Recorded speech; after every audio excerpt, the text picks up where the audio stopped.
Hi, ladies. Hi, good evening. Hi. Hello. Good to see you all. So, Joy, are we ready? Can I go ahead and start?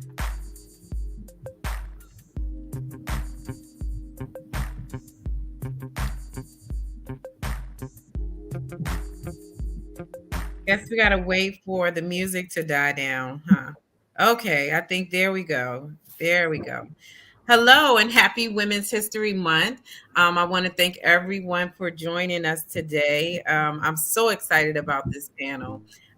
With it being Women's History Month, this is one of the most exciting months for me, being that I get to celebrate women who are trailblazers and leaving their mark on several industries, no matter what their career is, whether it's being a mom, and yes, being a mom is a career, an educator, an engineer, an entrepreneur, or even a corporate mogul. I believe it's time to celebrate the achievements of women. As we close out Women's History Month, I felt it was important to highlight women in tech, which is commonly known as WIT.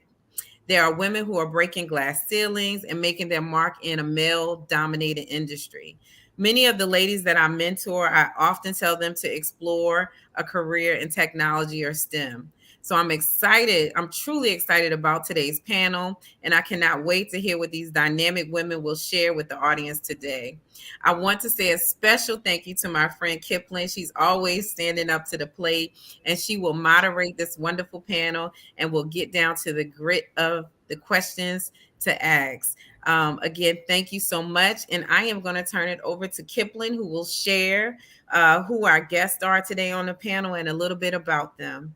Take it away, Kipling. Well, thank you so much. I am always glad to help Council Member Gumps. I think she's one of the young people and young politicians in our community that is doing the right thing. So always glad to help. And I'm going to ask the ladies on our panel to please introduce themselves and to share just one little tidbit about their journey to a tech career. And Miss Rosales, we'll start with you. Hi, everyone. My name is Charlene Rosales. I am currently an IT QA manager for an IT solutions company based out of Chicago. Um, I have a master's degree in psychology, bachelor's in psychology. I worked for a long time in social services, and I did some work with a volunteer organization that needed help learning the software. Once I learned that software, I leveraged those skills to earn a job with them. I landed on a help desk. From help desk, I became a trainer, from trainer to business analyst, from business analyst to QA manager. So it's been quite a journey. I really love what I do. I still get to be on the business side of tech, but I am very much deep into all things tech, whether it's knowing what the developers are talking about or what the architects are talking about or running deployments, release trains, all of it. Wonderful, wonderful. And next, Miss Miranda Stanfield, if you Good could evening. tell us a Sure. little bit about yourself and your journey into a tech career. Absolutely. So my name is Miranda Stanfield. I'm currently a cybersecurity analyst for a government agency based out of Washington, D.C. I started my career in tech in 2015. I did not know I was in tech at the time, and I was working from a ITSM, which is also known as Information Technology Service Management. And so I was working in a project management aspect, doing a lot of scrums and sprints. And I did not know, had no clue because I have a bachelor's in international relations. I was fresh out of college. And so I didn't really know I was in tech until I progressed in my career. But I have a bachelor's in international relations. I am a master's candidate, which I graduate in May with my master's in cybersecurity. And thank you, ladies. And so my journey has been all over the place. Started out at BAE Systems, and they leveraged me and gave me a security clearance, which really helped me pivot my career and move and progress within the federal government. So within that, I moved into project coordinator, project manager, just these different PM type of roles. But as I was progressing, I learned a lot of these keywords when it comes to technology. So then I realized I'm actually in tech. So I continue to engulf and understand and realize where technology was starting to grow. I've also worked under the Obama administration in the White House with President Obama. So that was a great experience. But I continue to progress and currently working as a cybersecurity analyst, and I have a funny story about how I transitioned into cybersecurity because I had an interest. And the main thing that helped me transition from that PM ITSM space into cybersecurity was I just asked. I said, "Hey, I'm interested. How can I help? How can I get my feet wet? How can I, get my hands, in this type of work?" And of course, there's always work to be done, right? And Right. so that's how I really, really was able to really springboard and move myself and transition into cybersecurity. So. And if you think about it, it really kind of makes sense for international relations and security to go hand in hand, because you've got to have, security for those relations to grow. And so, Miss Lakshmiya, did I do that right? Miss Marie, if you could tell us a little bit about your history, your background, and how you landed in a tech career. Well, I'm Lakshmiya. My journey has been completely different. I started as a marketer, and I went from marketing for a nonprofit to actually taking on side projects for some side clients. And then I transitioned into consulting. And then I found out, ironically, during a job interview, that apparently I've been doing a lot of product work. And I was like, well, okay. And I actually fully transitioned into product management, which actually has been a natural progression for me. And so product management is a newer field when it comes to tech, because there are some non-tech elements of it as well. But I actually do, I'm associate product manager for a pharmaceutical brand based out of Chicago. So very fun, very exciting, and extremely different for sure. Very cool. That sounds exciting. And then our next guest, Coach, I'm going to call you Coach, Miss Faison. Could you just give us a little bit about your bio, your background, and how you came to have a career in tech? Absolutely. I am Coach Walina. Very nice to meet you. I am a career coach, certified career coach, as well as a senior technical recruiter. I have been in the recruiting space for over a decade. I started my life as a preschool teacher and realized can't get rich in teaching. So I decided to transition from my dream of being a kindergarten teacher like my mom to getting into corporate America. I didn't daydream about being a recruiter, but it found me, this life found me, as they say. And I work for some of the most well-known tech companies. I work for Facebook, Amazon. I currently recruit for Roblox and enjoying every part of the journey. Glad to be here. Thank you so much. That is good to hear. And I hope that everyone listening has noticed that each of these women had a different kind of path to this career in technology. And now, last but not least, is Dr. Perrin. And I am so excited to meet you even virtually, because you are one of those women that has not only had a successful career, but as a director at Microsoft, you're one of the youngest African American females at that C level in one of the big tech companies. So, Dr. Perrin, I mean, we are all, thankful for what you've done, and we all know some of the rooms that you've been in. And so I know, that it was not easy. So if you could just give us a little bit about your background and, how not only were you able to survive in a career in tech, but you're thriving, and that you are going into spaces that most often you don't find African American women. It's been a journey nonetheless. I started off as a technical writer, and then graduated to a business analyst, and then deep dive in consulting. So pretty much my entire career has been on the consulting side of technology. So client facing, I was a road warrior, traveling 80% of the year as a part of my career path. And one of the things that I always believed in at first was like, oh, I need to stay loyal to these companies, keep my head down, outwork everybody. Maybe somebody will see me. That's dead. Don't do that. It doesn't work. Do what you're paid to do, nothing more. And if they don't value you, move on to your next opportunity, right? Like Black men, especially, we have this stigma that we have to outwork everybody, where 4 o'clock. Other people gone. I'm still there at 6 o'clock, 9 o'clock. Like, oh, one of the partners will see me, one of the VPs will see me still working and they'll care. Nobody cared. Nobody cares. So one of the things that I learned early on was I changed companies every 2 years. I never made a lateral move in my life, period. I don't believe in lateral moves.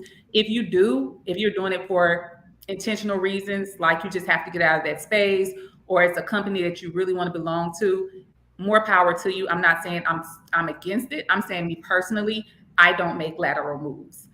I feel like if you're moving from one company to the next, make it worth your while.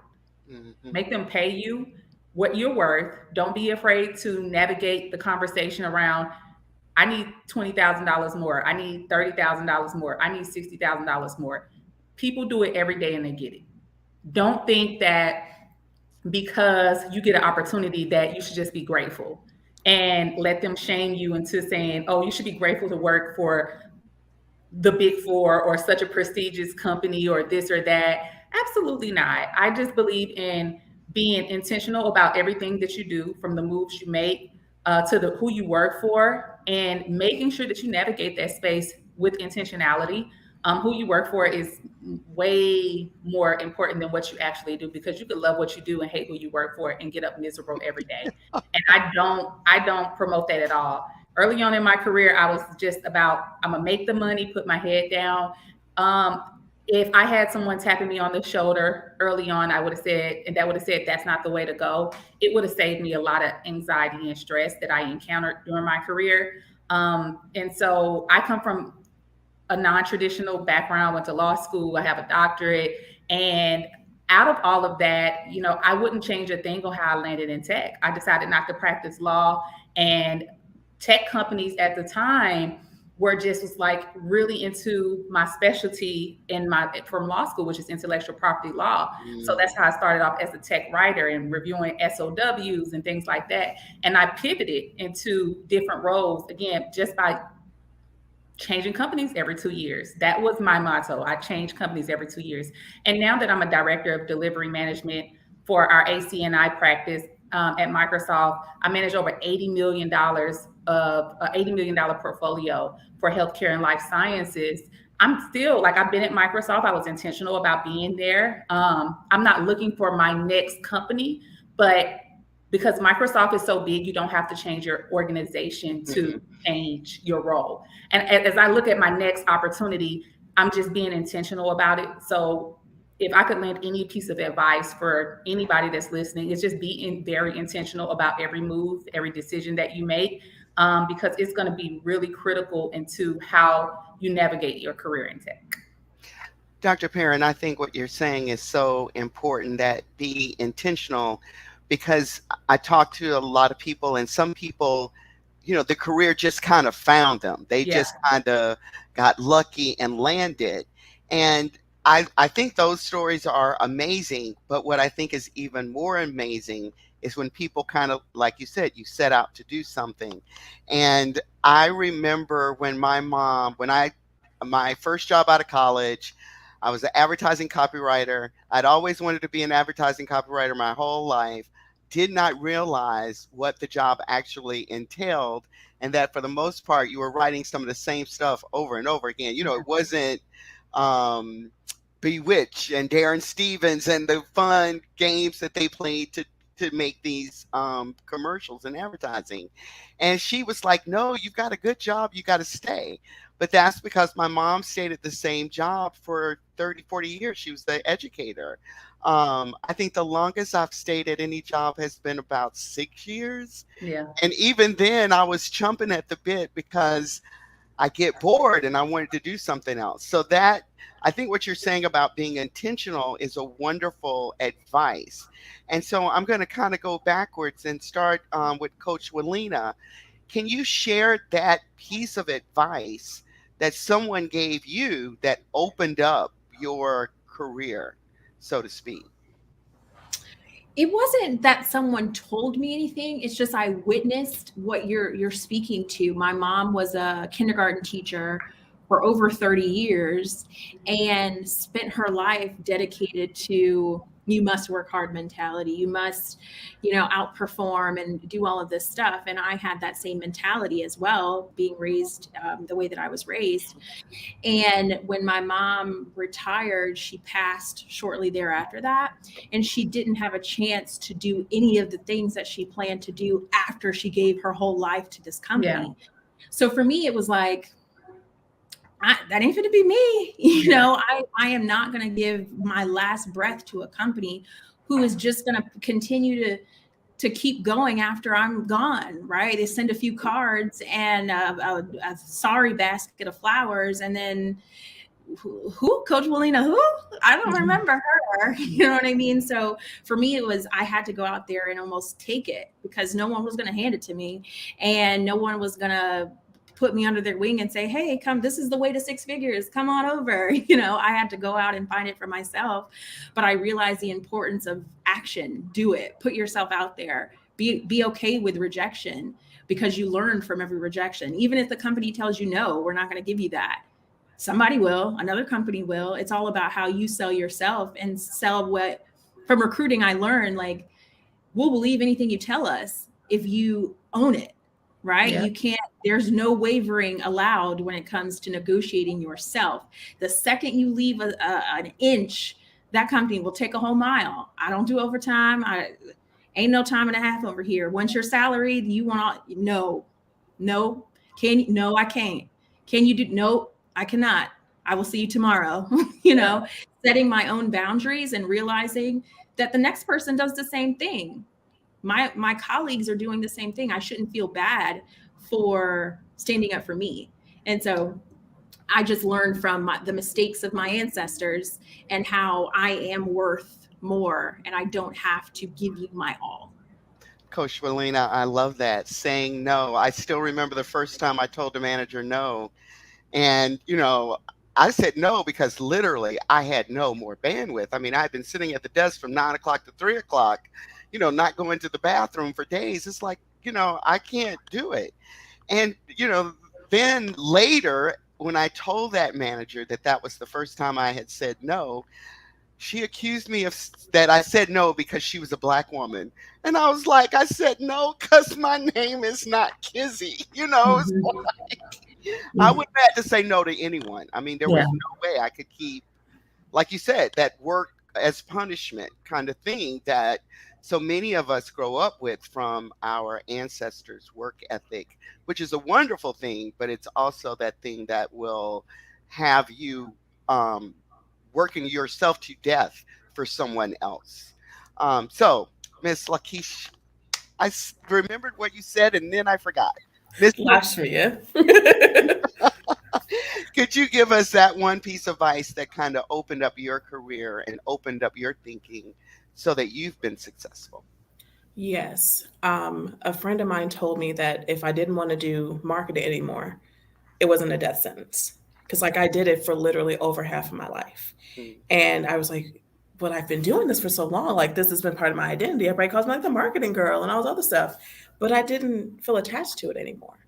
And I was like, you know what? I don't want to do it. I don't want to feel guilty about not doing this anymore. What can I do now that'll actually make me feel good? And so I did a ton of research and I was like, product sounds good. There's tons of openings for it. I have a lot of experience in marketing and tech. Might as well go for it. And I did a little bit of mock interviewing with a friend of mine who already had the type of job that I wanted. And they gave me feedback. They were like, look, you need to sell them on the fact that you actually know what you're talking about and you know what you're doing.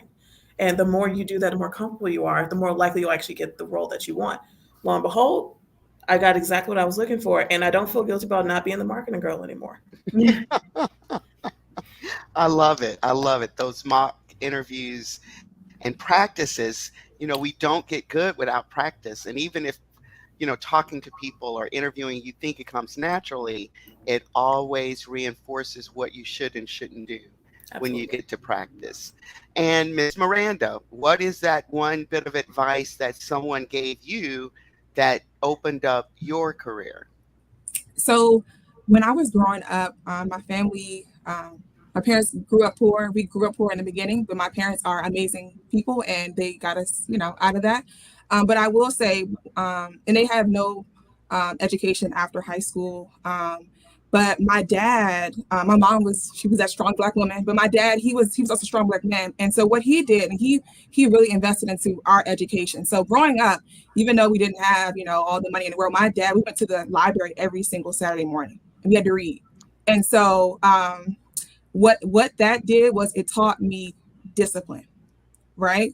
And so what discipline did for me, taught me then, instilled in me now, and will work for me in the future and in my success, is that when you are not motivated, because I know you'll see all these things about get this cert, go to school for this, do this, da, da, da.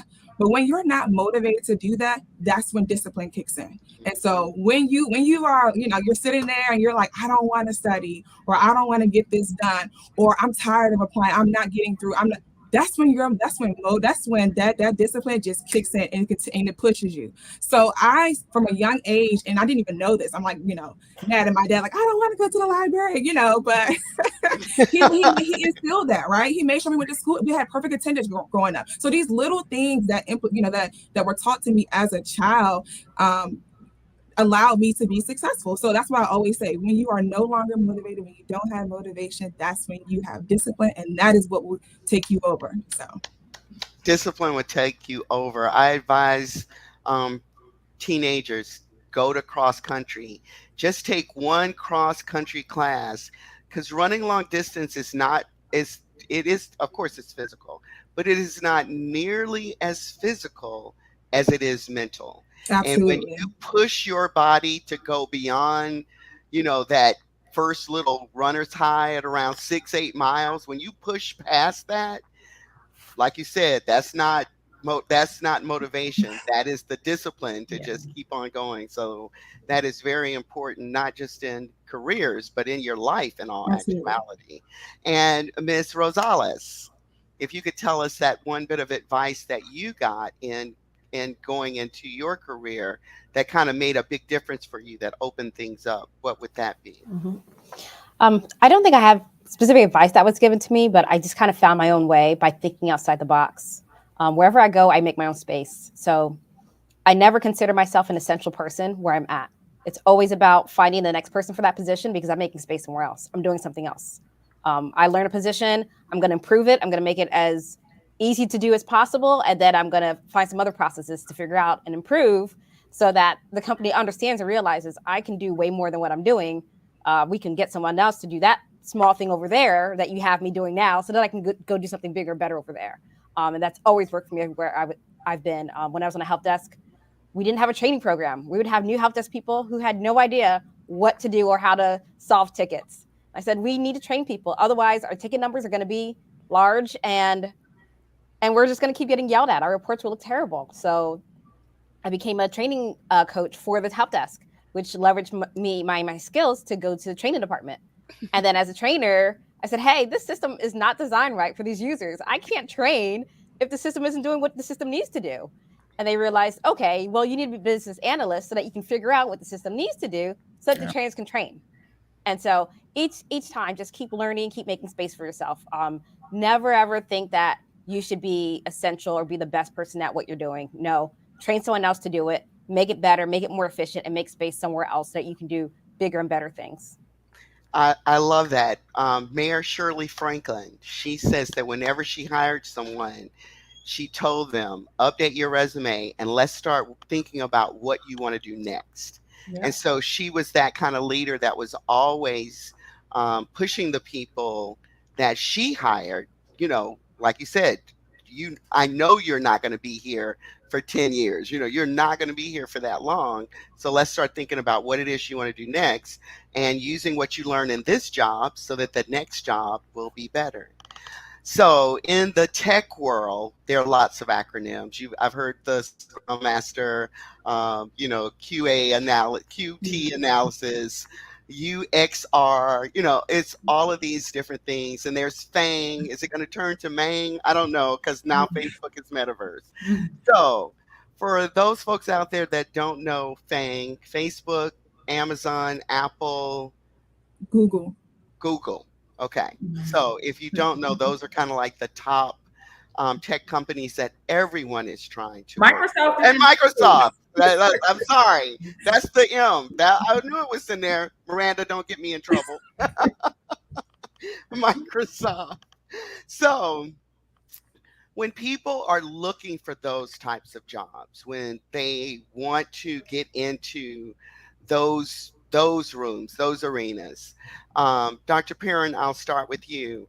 What can they do with resume and LinkedIn? And I'm including those two together because to me they should kind of match up. I mean, that's your digital entree into the work world. So in thinking about the tools that people use to get jobs, what do you need to do different? What do you need to do when you're trying to get on at those top companies in the technology world? I say number one, do your research. Now it's so many tech is like we're the it girl right now, right? So go to this boot camp and you'll make six figures in a year and do all of that. Like, I just smile and nod because I just smile and nod. If you listen to people who are not in the space or hold a position that you want to be in, that's on you. Because if somebody's telling me, hey, you could go make six figures in tech by going to a 6-week boot camp, learning how to code, and boom, Facebook is going to throw you a job. What they don't understand is tech, especially at these companies, is super competitive. You have to get out and do a lot of work to navigate that space, meaning that your LinkedIn profile needs to be updated. You have to network with people in these organizations, meaning not like, hey, I'm trying to get into Google, can you talk to me? But start to be visible in these spaces. Have your LinkedIn profile, your picture visible, have your LinkedIn profile clean, watch your social media presence and how it displays you. And also, I recommend, especially at this stage in your career, when you have 2 or 3 more years of experience, go ahead and get your resume professionally done so you can present yourself competitively instead of, lackluster or it's not, because you have to understand, I hire project managers and I put one rec out. I got over 1,000 resumes for one role. So that's how competitive it truly is. And so it's important that you do your research, you navigate that space, you start to be a part of these groups on LinkedIn if you're in the product management space, or if you're in the project management space, or if you are in the executive space or the middle management space. You start to be in these groups and talk to people, connect with people on LinkedIn that belong in these spaces. One of the other things that I suggest people do is get you a mentor. It's hard. Like I get DMs overflow. Hey, Dr. C, can you mentor me? Can you mentor me? And I tell people I'm at my capacity on mentees, but hey, check out these resources, look into these, this page, they post a lot of this or they post a lot of that could be beneficial towards you, for you. But it's just important that you do the legwork and not assume that, hey, if I go get these certifications that I'm gonna get a job. That's one of the most misleading things if I go get these certifications that are popular right now, all these cyber certifications, all of these project management certifications that, hey, I'm just going to get a job without experience. There are exceptions to that when people who have self-taught and they're really, really good at what they do and they can show that, because a lot of people don't know that these interviews, they have technical interviews where you have to prove your skills. Mm-hmm. They're not just going to, hey, here's this big signing bonus, here's this nice salary, here's these stocks, and you not prove that right? So that 6-week boot camp that you took may have taught you just a little bit less than what people who've been in the field or who've been working towards their craft a bit longer, that's going to separate you in those technical interviews when you are going for organizations in the thing. Any organization, but specifically those larger popular tech organizations. Mm-hmm. I think that is so important. I was telling someone it's almost as if these certifications are like, golden tickets or the e-tickets at Disney World or what have you. And that is never the case. Misleading. And most often you get hired and your company will pay for you to go get educated. And YouTube. So much of the information that you need can be found somewhere else. Udemy, Coursera, MIT has free courses, Harvard has free courses. So yeah, it just seems really exploitive for folks to It, think that it they're is, going to. and I'm not against self-teaching. It's a lot of people who self-taught, and they're remarkable. What I am saying is, don't let these boot camps and the popularity around tech lead you down a path that's not really accessible, right? Because people are saying, well, what if I get this cybersecurity cybersecurity certification, then I get this product management certification.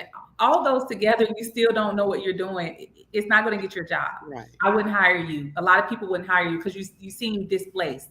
So that's what I'm saying. Just do the research, focus on an area that you want to be focused on, and get the thought out of your head, like, I'm going into tech to make 6 figures. Because it takes time to get there.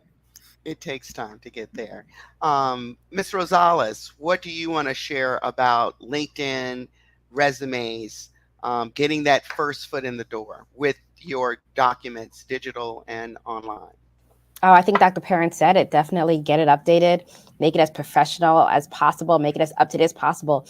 Resume styles change, trends and resumes change all the time. So that resume that you had back in 1999 is not going to work today. It just isn't. And then really know what's going to make sense. Some places a photo may make sense for that specific industry. For many other industries, it will not.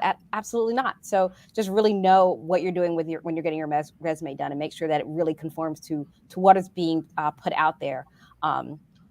Networking. Oh my goodness. I have so many friends who work in different places and different tech companies, and we network with each other all the time. Not just, you're my friend, hey, can you get me in? But hey, who's your friend over there in this department, in that department? Because that's what I want to learn. That's what I want to get into.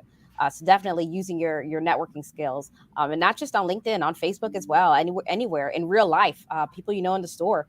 I have several friends who are entrepreneurs, and they are part of groups that they have entrepreneur friends. So that's a whole networking arena that you can tap into.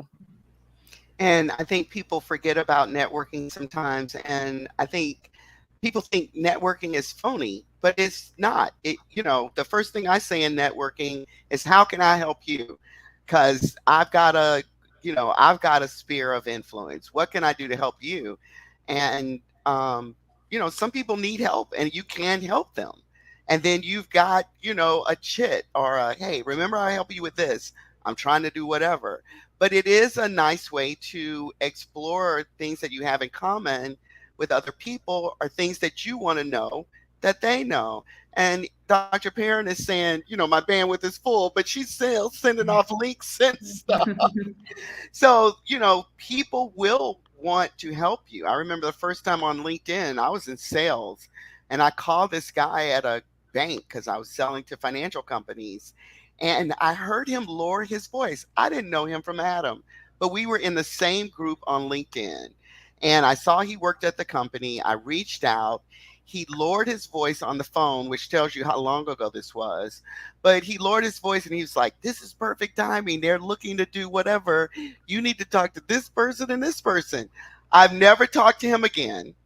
I went to the company, called on the people he told me to call on, mention his name, but I think he wasn't even in that office or whatever.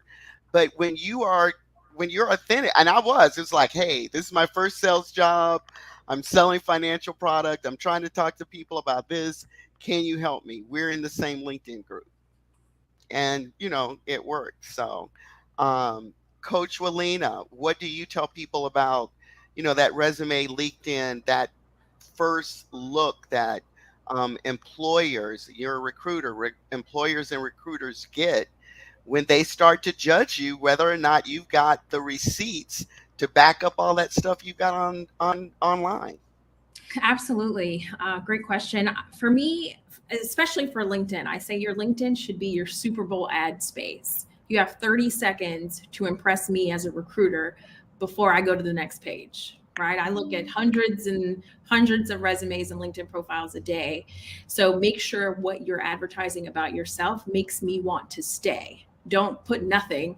A lot of people have their LinkedIn profile and all they have is their name, the titles, and don't tell me what they do. Don't let me guess. As a recruiter, I don't want to guess. I don't want to guess what you do and assume what you do. Be courteous enough to give me a story. If you know you're looking. If you're not looking, it's fine. That's your business. But if you know that you are open to other opportunities, be presentable in a way that makes me want to say, hey, let's have a conversation. And then also your resume should be, I think someone else mentioned this today, should be documented for the position you want, not the position you already have. If you're looking to level up in your career, make sure you're talking about the things that you've already accomplished that qualify you for that leveled up position.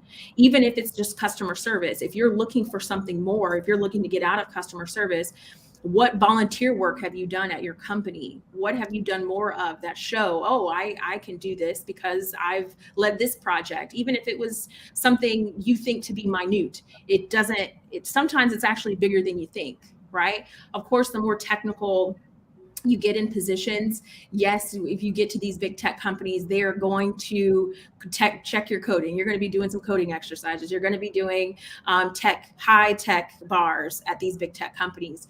Don't turn your nose up to the level B companies, because those are the companies, the people that are at big tech started probably at a level B company and then worked their way up into the FANG companies, or MANG, or whatever you want to call it now. So be willing to take something that will give you the training you need to get you where you're trying to go long term. So always have a vision for long term.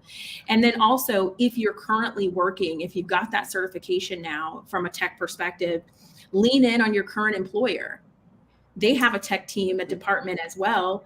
Now you technically have a certification that they require. Apply for those internal positions. If they say no, don't necessarily volunteer, but ask to be provided, say you have some additional bandwidth to do the work, do a little bit of the work.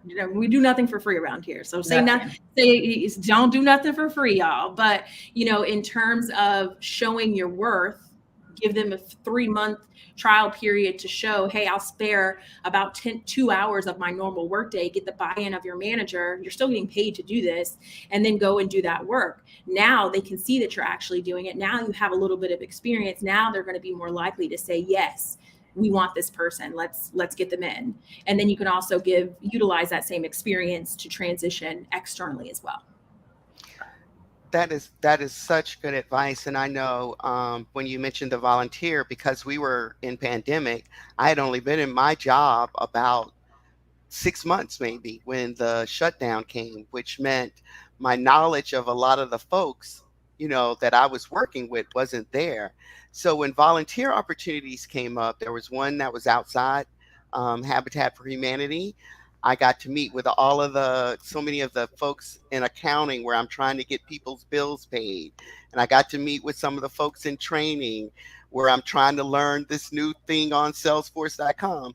But it gave me that opportunity to get out and touch, some of the other folks on the team that I hadn't been able to connect with. So that volunteer work at your company, as well as what you do in the community, don't sleep on those networking opportunities, because the people like you who volunteer also have other jobs that they're doing. I'm sorry, Kipling. Go ahead. Dr. Perrin. No, most companies, like I've been at the Big Four, I've been at the big technology companies. A part of your impact and how you're evaluated via your performance is having to do quote unquote volunteer work. At Microsoft, we call them ERGs, right? Employee resource groups. And we align with D&I, you align with just different initiatives that gets you visibility that throughout the company, and just all these initiatives that go on. So, it's one of those things where, especially where at like Big Four culture, you have to network and show up at these type of things to grow your career. And that's one of the things I wish I would have learned earlier in my career. To your point, Coach, is getting out. I don't call it volunteering per se, but you got to get out there and network and show your face, because you could be the best at what you do and nobody knows your name, so nobody cares. Mm-hmm. So you won't get that opportunity, that next shot, and you can look at somebody who got a job that you wanted and you're like, how did they get this job? They're not as nearly as strong as I am. Not hating, but they're not as nearly as smart and strong and capable as I am, because they went out there and took some hands and held some babies. So essentially, when you're thinking about your tech career, no matter what company that you belong to, you have to think about yourself as a brand. How do you show up? What's your brand statement? What's your value proposition? And that gets you further than anything that you possibly can imagine. Seriously, like people knowing, okay, this is Dr. Perry. These are the things that she's good at. These are the things that I can call on her for. And when you are doing that, especially with people, senior leaders and leaders of the organization, that really helps grow your brand. Then you start to get tapped on the shoulder for opportunities versus having to go chase them, especially internally. Oftentimes when you have a job that's posted internally, a leader kind of has their mind made up what type of person they want to fit that role, right? Nobody can say that for sure, right? Because they just can't. But that's just the mindset of it. So just think about, if you've had relationships with certain leaders, and just so think about, okay, when a role does come up that you want to be a part of or that you want to pursue, does that leader know my name? Do they know what I'm capable of? Do they know my style of working? Do I know anybody in that org? And that's the type of due diligence that you want to do when you're at your current company. If you want to grow your career in that company or stay at least 5 years, have your career development plan and a network tracker where you can say, I was in a meeting with somebody XYZ. I don't know them personally, but I realized this is the org they belong to. Let me put 15 minutes on their calendar, circle back with them, meet with them quarterly, just once a quarter. Like, this is really the politics of tech. This is what you have to do. This is how you grow your brand. This is how you get the promotions. This is what you have to do to not just be there trying to outwork everybody. You have to play the game like they play it. Dr. Perrin, I had 15-minute coffee breaks throughout the pandemic. Most of them were once a month. But like you said, you got to, you got to have that touch with people. You got to let them get to know you. And, that's hard to do when you're not going into the office in all actuality. But what really worked for me too, as I was navigating my career, is I learned an ethos. Like, you play on emotion, right? And how people feel. So what I learned early on when I was working in tech and trying to move and trying to navigate to a more technical space out of this project management space, I learned that asking people questions and asking them in a way where it seems like they are experts, people love that. So when I used to go to people, I remember I was like, my director was like, he was explaining something. I was like, what is an F5 load balancer? And so he said, close the door. And he went to the board and he explained, he broke it all down. And then he said, now repeat it back to me. What is an F5 load balancer, right? And, so it's great. So granted, he already gave me a whole teaching lesson right then and there, right? And so I repeated it back to him and explained what what he taught me just then. And he said, okay, now go to this person who is over this, networking, whatever, and ask them what an F5 load balancer is. If they don't know what it is, come back and tell me, because they need to be fired. And so he was just like, that's how but you know what, two things I got from that. One, I learned something, right? And then I created that relationship. So now he's in this space of, you're such a teachable person, right? You are a person who is thinking outside of the box. You're a person that when you do hear an acronym, when you don't know, you ask the question. You don't just sit there and granted, you could Google it, right? But people enjoy feeling like, oh, you're coming to me. I'm an expert. You feel like I know it all. People love that. So, and that's another piece of networking. So if you engage with folks and you're learning and you're saying, okay, well, now I know this. Can you teach me something else? Or can I try this? That is how you navigate. And then you know what I did after that? After I began to do these little pieces of work, add it to my resume. And then I was slowly but surely building out a different position. So after I had 5 or 6 different tasks and I was working in a network space, I was a network analyst on my resume. I've already done these things. So, you just gotta really, really, Dr. Perrin said, you just gotta really navigate and network. So you gotta navigate and network. And Lakshmia Marine, you talked about that transferable skill and being a marketer. And now I am a marketer for a tech company. I have been marketing at tech companies since about 2008. That is my 9 to 5 consulting position. I call it my 9 to 5 client. So I am always kind of tangential in tech, but it's because I'm doing the marketing for tech companies. So you talked about taking your marketing and transferring it into product. So can you talk just a little bit more about those transferable skills? Because all of you ladies have talked about that, the preschool background, the legal background. But could you talk directly to how you were able to do that so successfully? Yeah, absolutely. I learned as a marketer, you have to be able to know certain types of terms that can transfer over any industry. And so that anyone can understand it, even if they're not an expert in what you're trying to teach them. And I applied this to my LinkedIn first. And literally, I was like, you know what? I wonder if I'm doing this right. And then I started getting recruiters hitting me up. Like, I haven't applied for a job in 2 years. Right. Every single person and every single job lead I've gotten is through LinkedIn because they saw, oh, you were storytelling through the transferable skills that you already had. And I think that's very important because otherwise it seems like all of your stuff is scattered and it doesn't make any sense. No, I will tell you a story so you understand what we're talking about, so we have a level of understanding. There's no confusion when you're talking to me. And so when I did with my transferable skills, I took all the ones that were relevant and I actually put them into my resume, like being able to lead projects, being able to, communicate effectively. And honestly, sometimes that is a skill that is missed in tech, especially if you're dealing with men in tech.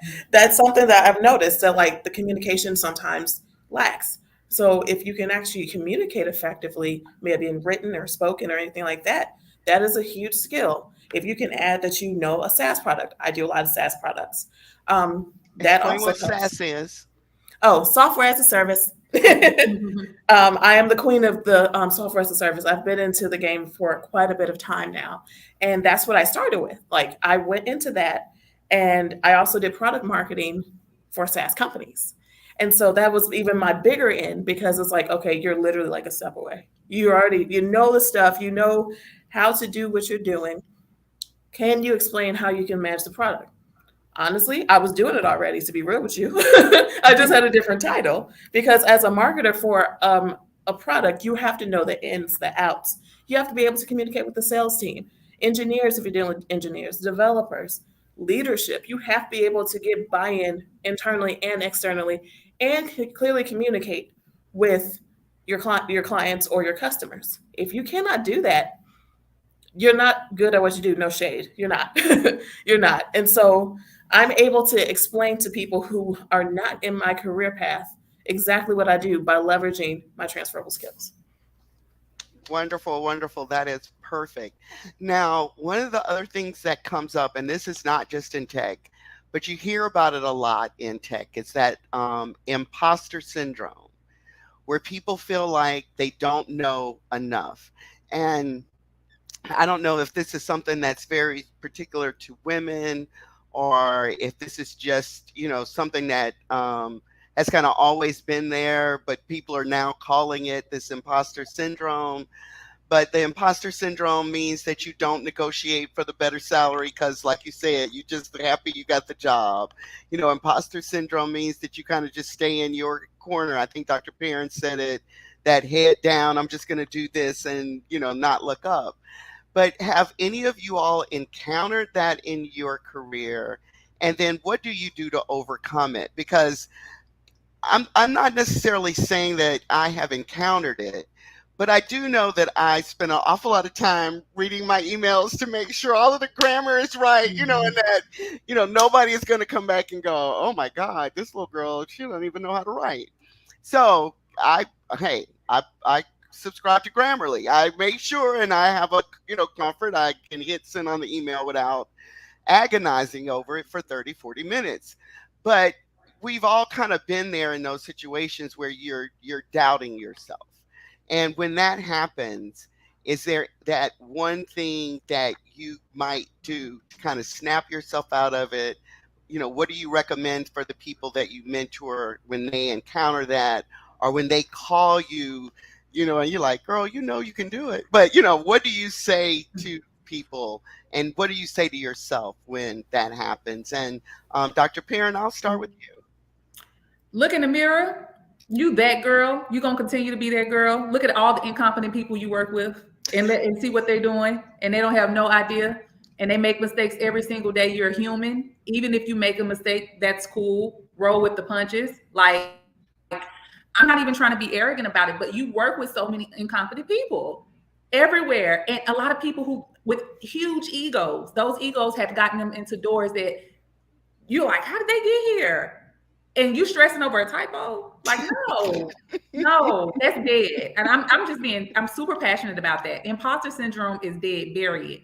Like, own your mistakes, stop over apologizing. You're 5 minutes late for a meeting. Thank you all for waiting for me. Like, own who you are, walk in your power. Like, let that magic shine. Look around the room. You deserve that seat at the table. You worked hard to be where you are. And that little voice in your head, sometimes you have to shut it up, right? Because we all are human. So with human, just being human, it just emotions. We come with a lot of different emotions and doubts sometimes. But sometimes you just got to look at yourself in the mirror and just, I'm still that girl. Yes, I made a mistake. Yes, it was a learning opportunity, and keep moving and going with the punches. Because if you realize how many times you hear men say, I'm sorry, that kept you waiting on a meeting or interrupt, I'm sorry, but like, Never. no. And again, you're stressing over something being 5 minutes late. Extend yourself grace. And that's the official answer that I have and that I give my mentees. Extend yourself the same very grace that you give everybody else. Because if you're not extending yourself that grace, you're doing yourself a disservice. You can't be hard on yourself and extending everybody else grace. And I know if anybody's like me, my personality, like, I'm my own worst critic. I would go hard on myself, like, Sierra, man, why didn't you say this? Or why didn't you do this? But over time, as I evaluated my mental space and how that left me feeling, I didn't enjoy being in that space. I didn't enjoy having to feel guilty about a mistake or feeling like I don't deserve to be in a certain space when I know for sure that I do. And it was just one of those things where I made up my mind, especially when I decided to join Microsoft.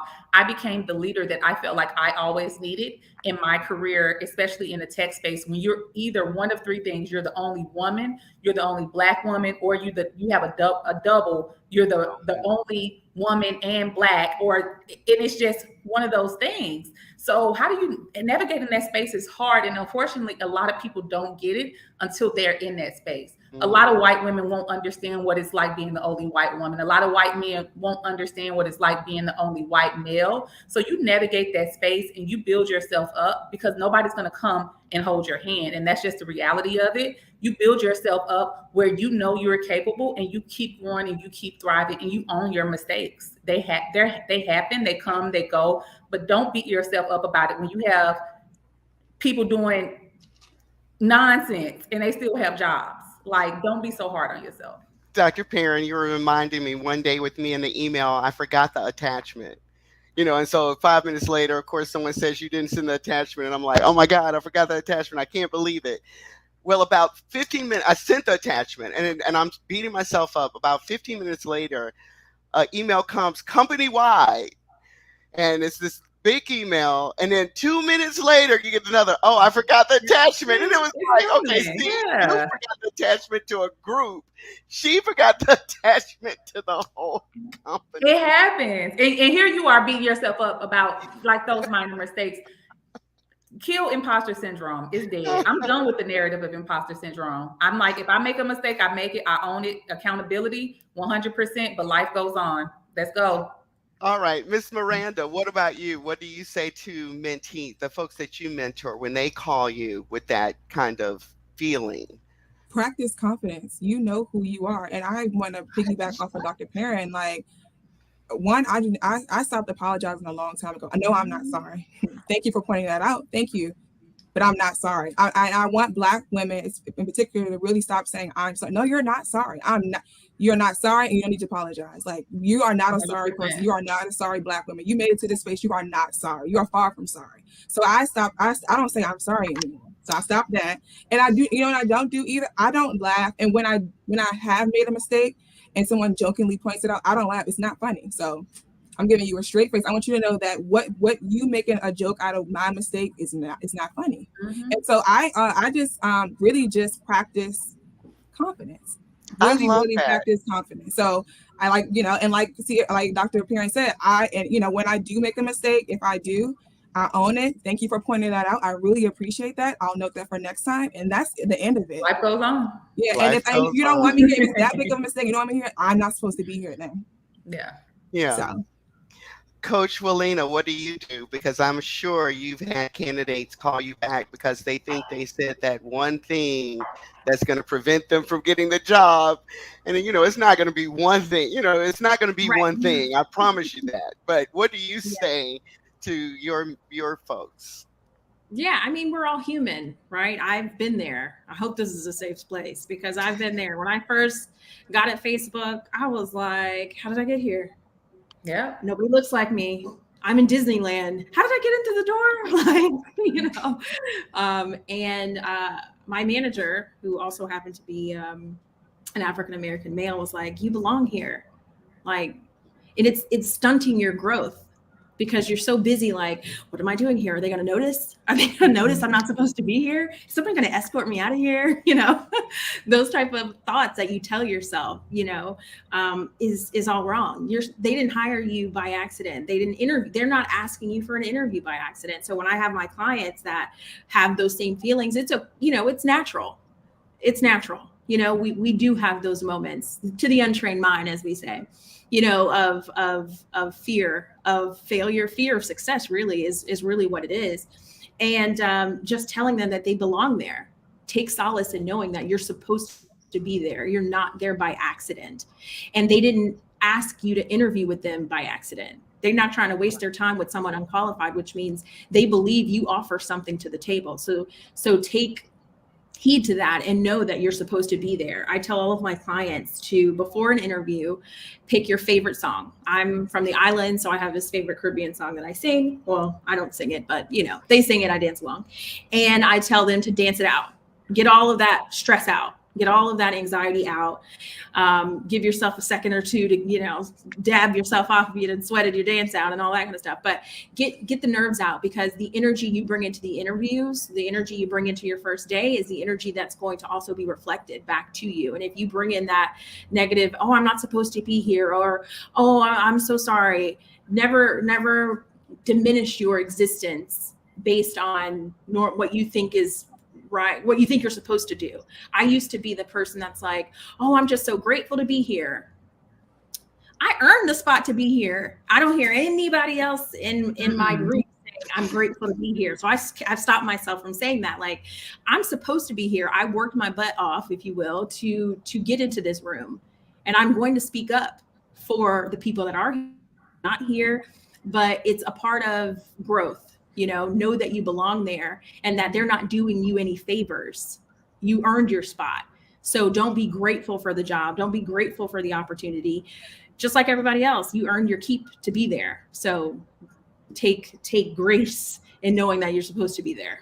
I call that gratitude shame. When people try to gratitude shame you, or don't allow yourself to feel gratitude shame. Like, oh, I'm just so grateful here. I want to stay committed to this role and I'm just so grateful for the opportunity. Get what you need to get out that role and move on. Like, nobody else is that grateful. You know what I'm saying? It's just like, humility is key. I'm not saying that, but don't gratitude shame yourself to stay in a place where you've outgrown, or gratitude shame yourself out of your next opportunity. Because as Coach said, nobody else is sitting here. I'm just so thankful to be here. Oh my gosh, so grateful for this opportunity. Yes, that's humility. Internally, you're grateful, but when opportunity presents itself, you still go to that next opportunity. You don't talk yourself out of staying out of big opportunities or things just because you're so grateful that somebody took a chance on you. No, you deserve to be there. And I think that that's important. I think too, sorry, I just want to point out to your point, Dr. Perrin, is a lot of us possibly come from similar backgrounds where, we're just winning for the team. We're just, we're the first ones in our families to succeed. So we need to be grateful for anything we can get. If the offer isn't right, no one says you have to take it. Don't undervalue and undercut yourself either. If they can't meet you where you need to be, somebody else will, so, and don't stick around, like you said, because you owe them something. Unfortunately, the secret is if you die tomorrow, they will not they're not going to take the day off. So know that, do what works for you, do what's best for you to succeed in the long term. And as you said, that may be leaving every 2 years. Because as we all know, we're experienced women professionals here. The biggest promotion, or I should say not promotion, but the biggest pay increase you get comes from a new company in most cases. Right. So sometimes you're undervaluing yourself if you stick around too long, because now they're underpaying you, because the 3% raises that they're giving you year over year they're not adding up to much, right? They're pennies. Yeah. So you only get the 10, 20, 30, 40, 50, $100,000 raises sometimes if you go to other companies. Now, some companies, Dr. Perrin, you could probably speak to, will give you the fair amount if you go from internal growth opportunities.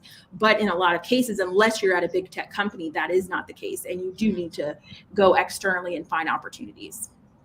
Yeah. I will say this too, with the job hopping too, like I've never, like Dr. Perrin said, I've never made a lateral move either. And I remember I was at a job that I hated, and the way they presented the role to me, it was going to be this, oh, we're going to support you, we're going to do, and it was not that. And my manager was the worst, and I quit. I found another job. And I remember in my exit interview, they were like, nobody's going to hire you. I'm like thinking, like, I remember telling them, like, I'm not even going to put this job on my resume. Like, this is like, excuse me, like, I'm out. Like, you got to be like, so the job hop, I mean, and I went on to a company where I really, really thrived. So granted, imagine if I would have stayed at that job, sitting there for a year, like, oh, I have to be here for a year because it's tech, and I'm out. I'll find another job. And I did put that job on my resume, and that was the end of it. Yeah, so. Right. But guys, exactly. Right. And these are things, though, that a lot of people starting their career, especially if their parents were in jobs that they stayed for decades, because that's what people did in those generations, then they don't know this. They don't know that the budget for new employee is always higher than the budget for your raise. I mean, that's just the way it is. And none of these companies are loyal to you. So I'm not sure why a lot of people are loyal to companies. I put my job position down as marketing consultant because that is what I am. It just means I might be consulting from 9 to 5, but I am a consultant. It helps me not get caught up in the office politics. It helps me stay focused on exactly what it is that I am trying to do. So, that is one of my tricks. But before we close, I want to talk about passion, because a lot of folks, not trying to say they're Jamaican, but a lot of people have side gigs, or they have a real gig and a this gig and a that gig. And so I want to open that up for you ladies. Is there something that your 9 to 5 doesn't feed that you find somewhere else? Because I think it's hard to find, I think it's impossible to find self-worth in everything that some people think will come from a job in a job, if that makes sense. So if you all could just share, and I don't know who wants to go first. I know this might be a curveball. All right, Ms. Marie, I was going to say, I know this one might be a little bit of a curveball, but if you all could just share that, and if that's what you all are doing. Yeah, so I have a couple of things I do. I actually am also a career coach. I help a lot of women or people who are considered underrepresented get new jobs. Like, I'm teaching them that, they don't have to stay in stuff for 20, 30 years. Like, you can literally make better moves going somewhere else. Like, I literally do. That's one of my passions. I also believe in enjoying where I live. I currently live in Chicago. I was living in Atlanta up until last month, but I now live in Chicago, and I made a promise to myself, as long as I'm here, I'm going to enjoy what I got. I live in a bomb neighborhood. I do. I go outside. I literally go outside. I network. I meet with people. I learn street names because I'm still new here. Like I do things like that that fill me up. Like I spend time with my family and my friends. I don't believe in my job being my identity. And I think a lot of times, especially if you are like the first of someone in your family, I'm usually the youngest person in the room. The way you were raised, a lot of times, like, you got to have a passion for your job. It's your lifeline, your lifeblood. That is not true. That's how you end up burned out, stressed out, upset, and having high blood pressure. Like, we don't need to have any of that type of stuff. You need to have some joy outside of your job. And furthermore, if your job is not paying you enough to have joy, then it's not clearly a passion either. So I strongly recommend coming up with something. It doesn't always have to be attached to money, but you got to do something outside of work that is just for you, not for anyone else, for you. So, and don't feel guilty about it either. Like sometimes that's going to a spa. Sometimes that's going to a restaurant alone without anybody else. Sometimes it's just taking a walk around the block. Do something that is literally for you, that is not tied to money all the time, or is not tied to your job title. It'll free you so much. I love it. I love it. Anybody else? So one of the things I do on the side is I make jewelry. I do a lot of creative stuff. So like these are my earrings I made. This is my necklace that I made. Like I love doing that. My desk has 3 27-inch monitors so that I can do my work stuff. And then outside of it is all creative crafts. I have my work table, everything. And I love it because I get to see my passion every day. And getting back to your last question and kind of what Lakshmi was saying, my job isn't a job. It's just a stepping stone. I'm always looking for my next stepping stone, not my next opportunity, not my next thing to move up. It is my next stepping stone because I have something to do after that. But when I'm not working on my stepping stone, I'm working on my jewelry or my crafts or whatever things that I can do to get my creative outlet out. I love it. I love it. Dr. Perrin? I am an author of the Woman to Woman book series. So I've published 4 books. I'm super excited about that. I'm working on my 5th one and maybe finding one for a while. I'm also an adjunct professor, and that speaks to my soul. I always say corporate is good for my ego. Being a professor is good for my soul. Seeing these students just really be in this space when they're just trying to go out and thrive and accomplish something in the world. I remember what that feels like, right? Even though a lot of my students are older than I am, those traditional, non-traditional students and who gave up their careers and their education to stay at that 30-year job and raise their children and things like that, and to walk in and see a professor that's way younger than them and to have that type of connection, and it's very much so humbling, and it feeds my soul. So that's something that I do outside of Microsoft. I love it. I love it. Miss Miranda?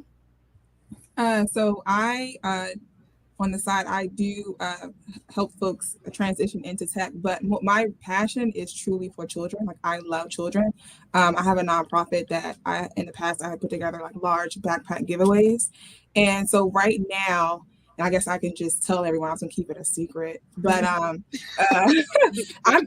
using tech to, I believe that there is a large gap in our African-American students when they graduate, so I'll say wealth gap. So my goal in life is to close the wealth gap for African-Americans. And I want to do that through children, through education, through tech. So let's say you do not necessarily have to have a degree in tech to transition to technology. So right now, in this summer, I will launch a program in Baltimore City where I will then provide a tech program for the summer. So that is my first step into education and transitioning students, and hopefully help them engage and be excited or interested in technology. But my big goal in life is to open up my own tech high school. So, God willing, that's what happens. But, I have my first stepping stone. So yeah. I'm definitely excited to do that. So, yeah. I love it. I love it. Ladies, I've got one question here in our chat. And this is from a person. It says, I started my role as an IT business analyst 2 months ago after trying to break into tech for 2 years. Although I'm excited, I made a couple of mistakes. I took an offer that wasn't completely satisfied with, second guessing asking for training opportunities because I don't want to look like I don't know what I'm doing? Is it too late to ask for a raise and too early to ask for training? Well, I think now that she's got the title, I think it's time to job hop. Yeah, that's what I was going to say. Leave. You don't have to stay. Like, No. just get what you can. Use them. They're going to use you. You know, use them as opportunity, a resume builder. Like, if they But offer it's you training, okay to ask for training. I yeah, mean, I don't. it's definitely okay to ask for training. Get all the training. I always say get all the free training you can at any organization. Get certifications, whatever they'll pay for, you get it. And then while you're getting it, if you find yourself to be in a position where you feel like you're underpaid, start looking. Go to the next one. Keep applying. But yeah, ask for that training. Okay, here's the next question. As a senior product owner at a medical software company based in Atlanta, these women are so relatable, informative, great panel. Yay. What are some recommendations, advice for upcoming college graduates looking for their first tech role? Ms. Coach, you want to take this one? Yes, I was looking for the mute button. Definitely look at these big tech companies or smaller tech companies. A lot of them are now posting internships, and a lot of them are paid internships. Don't just assume because it has a title of intern that there's no money attached. Most of the time there is. And the beauty of bigger companies as well is that they typically transfer you into a full-time opportunity as well. So you'll have the opportunity to gain some internal experience, and then they'll automatically transition you into a full-time position if you've been doing well. So definitely lean in on that, or typically your college will partner with other companies as well. Find out who those companies are and apply to those companies, because your company's objective is to get you employed and happy, so that more people will want to come to that college because of their success rate based off of your experience. So they're going to partner also with your career advisor in the college, because they're going to have some additional information as to companies that are hiring directly from your school. So also lean in on them as a free resource as well. I love that. I would say too, I have joined at my institution, I have joined a club where we do capture the flag, which is like ethical hacking. So joining that team and gaining hands-on experience and being able to say, oh, we won this, or I have experience doing that, that also has helped me when landing new roles when it comes to more technical roles. So just being able to join groups where you can have that opportunity to actually have hands-on experience and add that to your resume, I think that's very helpful as well. Here's a question. I don't have a degree. Do you recommend to get certified for Network Plus or Security Plus via CompTIA? See, this is the thing. This is my thing. When people are like, I don't have a degree, should I go grab this certification? Do you want to do security? That's what those are. Do you want to do security? Right? So my problem is, or my beef with the people who say, oh, can I go grab this cert? Does it align with what you want to do? So if you go get a network or a cyber security certification and you're looking to do something totally different, like that's the thing, like do the research and see, one, what do you have, that skills you have that are transferable? And then two, what is it in tech that you want to do? Miranda's in cyber. Most of my job is managing money in a huge team, a global team. So our paths are totally different. So she could tell you, hey, if you want to go do cyber or ethical hacking, go get these degrees. So it's really important that you kind of narrow what in tech you want to do and not just think, oh, if I go get some certifications, I can get hired. Also, it's very important to know the organization you're getting the certification from, because some of these organizations are kind of fly by night and nobody knows about them. It might be easier to take courses at your community college or your tech colleges, like the community 2-year tech degrees that you could get. I'm just saying, at least at those organizations, you know what you're getting. So I would say that some of these things could be stepping stones, right? When you're thinking about project management, the thing that the organization that's recognized is the PMI, right? PMI. And that's just it. But you have like, oh, come get your project manager certification in 8 weeks, and then you show up and you look at a resume like, why am I not getting opportunities to interview for project management? Is because you haven't done your research and you don't know that PMI is the recognized institute for project management. So, not saying to throw those other ones away, use those, especially if they're free, to set your path towards going towards PMI, because PMI is just not a thing you could decide to do tomorrow. You have to have proven hours, you have to have proven skills to start doing all of that. So when you think about all of these certifications and how to pivot into tech, I guess I don't want to keep beating a dead horse here, but do your research. It's super important not to just like listen to these TikToks, like how I got in tech by learning how to code in 8 weeks and now I'm making 6 figures. I would say, show me how. Show me. Another way you can double check is by utilizing LinkedIn. So let's say it's from Joe Schmo University or Joe Schmo certification. Do a search on LinkedIn to see who else has been to those by looking at the people. When you type in that particular certification, do a search result for people and see where did those people come from and where did those people go. That'll also help you know how well they're teaching people, because now, oh, that person now works at Snapchat or works at Google or whatever, or they're not working anywhere. It can't be that good, you know what I mean? Yeah. So especially if you're investing your money. And here's a question. How do you market yourself if you have been out of the work field for years? Talk about what you have done. Sorry. Yeah. So I actually did this. Me and my husband like to say we kicked off the Great Resignation because we quit our jobs back in 2020. And we're just like, we just don't want to deal with everything. We don't want to deal with the world. We don't want our kid in school. And so we both took 6 month breaks from working.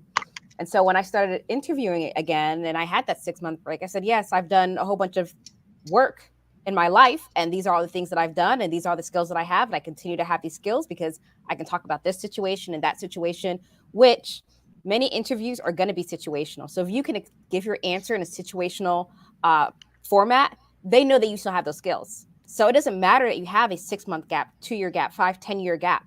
If you have those skills and you can show scenarios where you've used those skills, then you still qualify. And if you're a mom, I think someone said it earlier that being a mom is a job. That means you're making dinner, you're planning meals, you're working on a budget, you're shopping. Just think of how the things that you do are done in companies, and that those skills, as Ms. Rosales said, are transferable. So it's not as if you haven't done anything in the years that you've been out of the official job market. But if you were with a volunteer organization and you were doing their books every month, or you were, serving their seniors every weekend, whatever it is, you've got something that you can probably translate into a quantifiable skill that someone is looking to hire you for. And I think that means we're close to our time, guys. Yes, we are. I could continue this conversation for a long time, Council Member. Well, ladies, thank you so much. I want to first say this was very empowering, and I am so glad you all took the time to share your stories, talk about what being in tech is like, and how to make sure that we as women elevate ourselves in these type of spaces.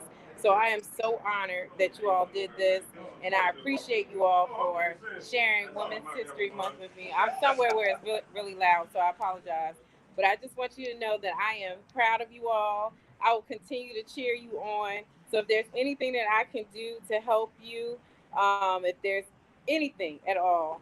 But again, I love this. Thank you so much. And we may need to do a part 2. So again, I can't thank you all enough for joining us today. And thank you, Kipling, for also moderating. Those were some awesome questions. And I know people walked away with something from this forum. So I appreciate it so much. And I look forward to doing this again. Yes. Thank you all. Thank you so much, everyone.